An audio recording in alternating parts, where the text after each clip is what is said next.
This is a historic day for Arkansas and for our nation. I would say that the current pushback on Central American refugees is racist. We are here today to honor the work of generations of immigrants who came before us. You see a lot of broken hearts, broken promises, broken things. We want our Congress to listen to us. We want to send a message, and we can make it. We can take you to the police department and we can put you on a 10-print machine and we can find out who you are. And we do it over and over and over again. If you think that just generalizing a population is right, then that's just discriminatory. Sí se puede.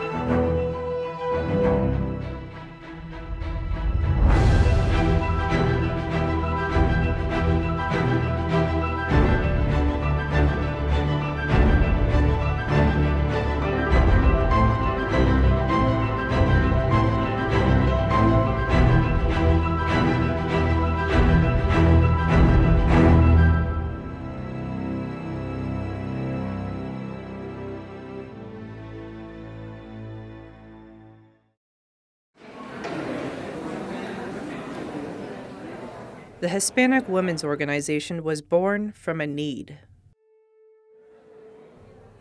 In Northwest Arkansas, the demand for unskilled labor was growing, and immigrant families from Latin America came to meet that demand. Up until the 90s, was a predominantly all Caucasian community, typical of a lot of cities across the heartland, and that our minority population grew dramatically in just a very short period of time. Many of those immigrant families felt very out of place in the heartland of America. But non-English speaking people that were coming into a society, and so that the social infrastructure of the city was displaced somewhat by this phenomenon. And it created a great deal of anxiety among the native population, the traditional population. Probably this is a sentiment that when you are not familiar with people from speaking other languages or different color, that people tend to be suspicious. Some of the local Hispanic women, feeling alone in an unfamiliar land, banded together for support. At that time, it was like music when we hear someone else talking Spanish, because it was so rare. Good morning. Good morning. Margarita Solorzano, executive director and co-founder of the Hispanic Women's Organization, has been involved since its inception in 1999. In the year 2000, the Hispanic Women's Organization put together its first Cinco de Mayo festival in order to raise money for the purpose of awarding scholarships to Latino students. Since then, the Cinco de Mayo festival has gone hand in hand with their scholarship award ceremony and has become an HWOA tradition. So far, we have provided 418, and 80% or more of those are first generation of going to college. Education is one of the main issues, and education can make the difference in the life of the students. So we want them to get the education regardless of their legal status. Margarita has been a very influential people in my life. I first learned about the organization and then I met Margarita back in 2004. My name is Rafael Arciga Garcia. I was born and raised in Mexico. I'm a former undocumented student. Rafael is currently an associate director for diversity recruitment at the University of Arkansas. He is one of the early recipients of the HWOA scholarship. I came to the U.S. in 2000, and that was the beginning of the talk about the DREAM Act. Since 2001, what's known as the DREAM Act has been a source of hope and broken dreams. DREAM stands for the Development, Relief, and Education of Alien Minors Act. They were brought to this country by their parents, sometimes even as infants, and often have no idea that they're undocumented until they apply for a job or a driver's license or a college scholarship. Put yourself in their shoes. Imagine you've done everything right your entire life. Studied hard, worked hard, maybe even graduated at the top of your class, only to suddenly face the threat of deportation to a country that you know nothing about, with a language that you may not even speak. That's what gave rise to the DREAM Act. Its purpose? To provide a path to citizenship for undocumented immigrants who had been taken to the United States as children and were not responsible for their parents' actions. I remember when I started looking at colleges, I had this idea that maybe the DREAM Act was going to be a way for me to be able to go to college. The passing of the DACA meant a changing game for a lot of our students. It was brought up in every Congress from 2001 to 2012. I mean, I remember one time going to Washington, D.C., it was 3 of us, talking to, back then, Senator Pryor about the DREAM Act. 2 weeks before a vote on the DREAM Act was gonna happen. And I remember clearly him saying, "You have my vote. The 3 of you have changed my mind. And I'm gonna vote for the DREAM Act." And 2 weeks later, him voting against it. Now, both parties wrote this legislation, and a year and a half ago, Democrats passed the DREAM Act in the House, but Republicans walked away from it.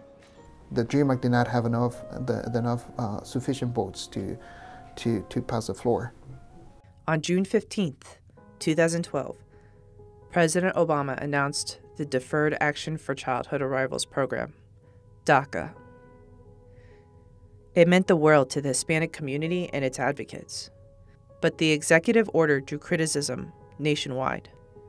The real problem with the DACA executive order was that a new president of a different political party could literally sign DACA away.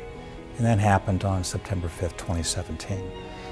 800,000 young people found themselves overnight at risk of deportation and at risk of losing everything they had gained living in the society. The repeal of DACA affected more than just the individual. It shook families and splintered communities, fathers and sons, mothers and daughters.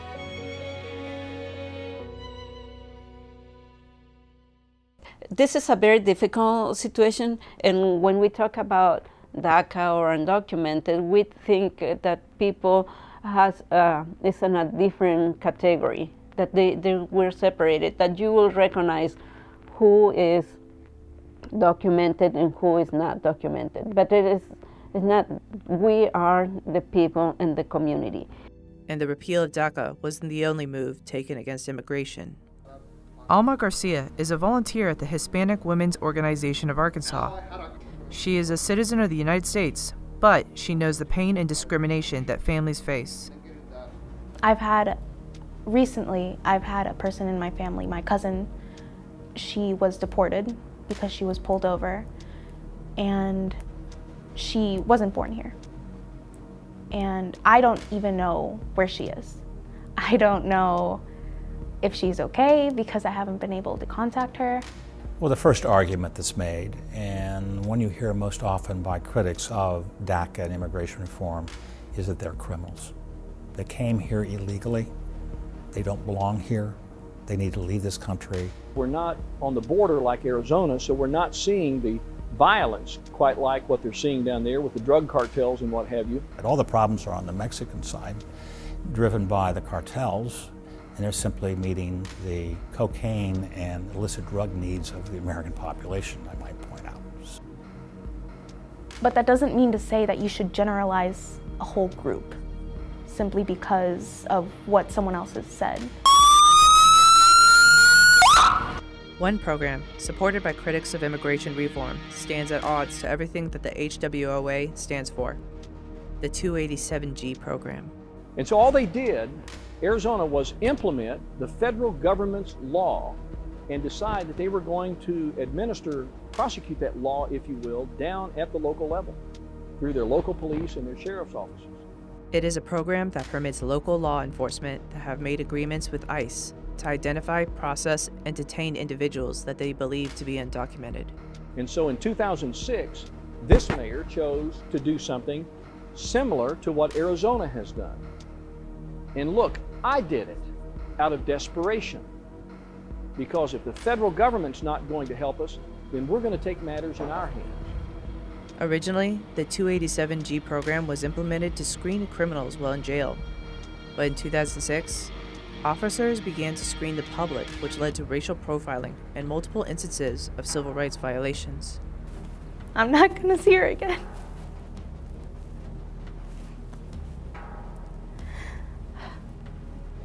I'm not gonna see her again. Because when you face those problems, it's so hard. I'm American, is what I am. I'm not a criminal, and neither are any of my family members that are undocumented. They're not criminals, I can tell you that for sure. We don't punish innocence. These people are innocent. They've done nothing wrong. The people, the refugees coming from Central America, are leaving problems which the United States helped to create over the last century, and they are simply following international law. I don't want to be called dirty. I don't want to be called lazy. I don't want to be called a criminal. And yet when those things are said, I feel as if the United States becomes more divided. In the state of Arkansas, the only law enforcement agencies currently participating in the 287G program are the Washington and Benton County Sheriff Departments. Both agencies are located in Northwest Arkansas. Anyone can look at my record, I guess. If wanting to better yourself, provide opportunities to your family, make your friends or make your family proud, it's a crime, then I'm guilty of. This argument has been made as every group that has ever entered into this country has arrived and they've met with resistance. Whether it be the Chinese or whether it be the German or whether it be Eastern European, whether it was the Jews, whether it was the Italian Catholics. And guess what? Within 3 or 4 generations, they're all American. I first met Margarita when I was looking for a way to give back to my community, and I thought I would help out with a community festival that they were putting on. And one of the first things that I did to give back to my community was to help pick up trash at the Cinco de Mayo festival that the Hispanic Women's Organization put on. Alejandro Aviles is another early protege of Margarita. As a teenager, he engaged in debates and helped organize the May 2006 protest.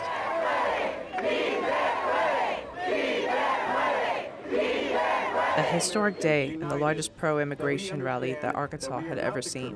We need to create channels for legal workers to come and do jobs that keep our economy going. And Margarita saw me wanting to give back, and she knew that I could do more than just pick up trash. The mission of the HWOA is simple: to support Hispanic women and their families. But with a hot-button issue being immigration, they have a gigantic hill to climb. Margarita is always challenging people, young people, to get connected and be involved and be a voice to the community, especially those that might be afraid to express themselves. She will always take us to Little Rock to talk to legislators. I had the opportunity multiple times to go to Washington, D.C. Their motto? Celebrating education, culture, and community. Senator Eads is recognized for an announcement.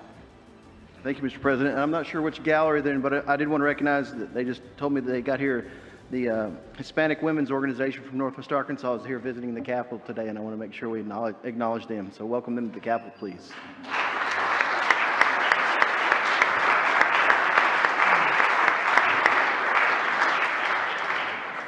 One of the beautiful things about the HWOA was that they had an incredible network of support. She teaches her volunteers to advocate for themselves and their community. She encourages them to talk about the issues. We feel that we need to continue working hard to make sure that people are better educated to elect representatives that really represent the interests of the people. In the medical field, and for DACA beneficiaries are not allowed to practice in the state because of the licensing issues. So as we speak, my son and daughter-in-law are in Chihuahua, Mexico. They went home for spring break. Okay. Now that I've gotten more involved with her, I've realized how much of an impact she has on so many people and how many opportunities that she's given, and it's great. The Hispanic Women's Organization doesn't just deal with the local level. Margarita and Maria, another member of HWOA, are on Capitol Hill for the Unidos Changemakers Summit. They come to meet with other civil rights activists across the country and meet with legislators on Capitol Hill. The good thing is the DACA students and people get organized to fight for their rights, and there is the right. One of their missions? To lobby for Dreamers. Margarita Solórzano, Hispanic Women's Organization from Arkansas. With the Democrats gaining the House majority during the 2018 midterm elections, a hope once lost regained momentum. As the co-author of the original 2001 DREAM Act, I'm extremely pleased to introduce the new version, the Dream and Promise Act of 2019.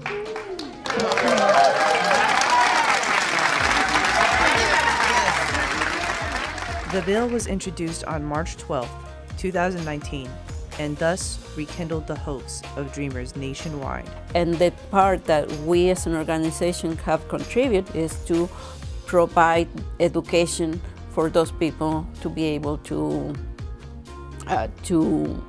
fight for their rights. The DREAM Act has a really great opportunity to capture the full potential of dreamers who came to this country without their consent. And it's just a good thing to do. H.R. 6 is an important bill that protects our nation's dreamers and individuals with temporary protective status and deferred enforced departure. The designator H.R. 6 identifies this bill as one of the top 10 priorities of the Democratic majority in 2019. Having been passed by the House, this document has a long way to go. It still awaits a vote in the Senate before it hits its final challenge, the White House. I don't want to go into demonizing anybody's particular perspective on the DREAM Act, but if people are scared to come out of the shadows and live in full society, then that's something that we should look at the policy level.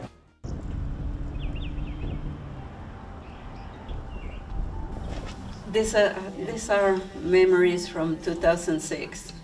It was a demonstration at the Murphy Park, where it has been the largest demonstration ever in Northwest Arkansas.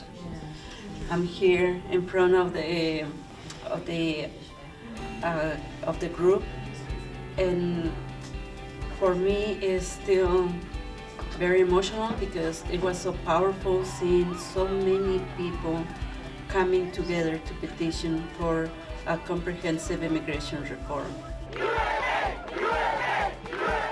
Since its founding, the HWOA has come a long way by educating young people and encouraging them to contribute to the community. You know, volunteering for the community festival in Northwest Arkansas, I never thought that it would help launch my career into public service and to work in civil rights here in our nation's capital. It was because of the Hispanic Women's Organization of Arkansas. My job is to go out and talk to students about all the different educational opportunities that we have for them at the University of Arkansas and how an education can change their life. And by using my example, I can change some of people's perceptions. But when we're able to talk and communicate like rational people, then you realize you can just understand each other like people, like human beings. We want to highlight all the potential these kids have to succeed. They just need an opportunity. They just need to be acknowledged and to allow them to continue in their education. And yet, while the Hispanic Women's Organization of Arkansas has come a long way, there's still much to be done for the future. I want students to know that they can become part of society, that they can contribute to society, that they can be plumber or teacher or doctor, that they can be, whatever they want. I love Northwest Arkansas, and I know that to be honest, one of the limiting things that stops me from dreaming about coming back is my job in our nation's capital is not yet done. A better world for not just the Hispanic community, but for everyone. I want a future where we can have rational conversations, where we can understand each other and we can truly communicate. They're dreamers. They want a better world, not just for themselves, but for other people.